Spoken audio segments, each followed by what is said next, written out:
درگاہ حضرت بل میں قومی نشان لگانے کے بعد اٹھا فساد ابھی بھی نہیں تھم رہا۔ لگاتار سے سیاسی یا پھر مذہبی رہنماؤں کے بیان سامنے آ رہے ہیں۔ اسی بیچ نیشنل کانفرنس اور بی جے پی کے بیان بھی آپس میں ٹکراتے ہوئے نظر آ رہے ہیں۔ جیسا کہ آپ لوگ جانتے ہیں کہ گزشتہ روز میں نیشنل کانفرنس کی جانب سے سری نگر میں پریس کانفرنس دی گئی تھی، وہیں آج بی جے پی کی جانب سے بھی ایک پریس کانفرنس سے خطاب کیا گیا۔ بی جے پی کے chief spokes person Sunil Sethi کی جانب سے پریس کانفرنس میں کہا گیا کہ یہ کوشش ایک سوچی سمجھی سازش ہے جو کہ ملک کے سمبل کو بدنام کرنے اور یہاں امن کو بگاڑنے کے لیے کی گئی ہے۔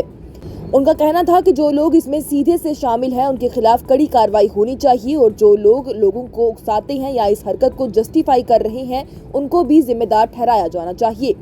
سنیل سیٹھی نے کہا کہ یہ مسئلہ بہت ہی نازک اور خطرناک ہے کیونکہ ایسی حرکتیں ان پرانے دنوں کی یاد دلاتے ہیں جب 1990 میں ایکسٹریمزم اپنی شدت پر تھا۔ انہوں نے وقف بورڈ اور خاص طور پر چیئرپرسن ڈاکٹر درخشاں اندرابی کی تعریف کی کہ انہوں نے ان کے ذریعے حضرت بل درگاہ کی خوبصورتی اور رینوویشن ہوئی ہے جو کہ اب ساؤتھ ایشیا کی خوبصورت مقامات میں شمار ہوتی ہے۔ ان کا کہنا ہے کہ لیکن کچھ سیاسی افراد نے اس مسئلے کو اپنے مفاد کے لیے ایکسپلوئٹ کرنا شروع کر دیا۔ واضح رہے تو ڈاکٹر درخشاں اندرابی کی جانب سے اس حملے کو سیدھا دہشت گردی قرار دیتے ہوئے کہا گیا تھا کہ جو لوگ قومی نشان کو توڑنے کی کوشش کرتے ہیں ان پر پی ایس اے لگایا جانا چاہیے۔ ان کا کہنا تھا کہ یہ صرف ایک نشان پر حملہ نہیں بلکہ پورے ملک کے غرور اور ایکتا پر حملہ ہے۔ سیاسی اور مذہبی رہنماؤں نے بھی اس واقعے کی سختی سے مذمت کی ہے اور کہا ہے کہ قومی نشان ہر ہندوستانی کا ہے، چاہے وہ کسی بھی مذہب یا پھر فرقے سے کیوں نہ ہو۔ ان کا کہنا ہے کہ اس نشان کا کسی بھی مذہبی جگہ پر کوئی بھی کام نہیں ہے، یہ سرکاری دفاتر کے لیے ہوتا ہے۔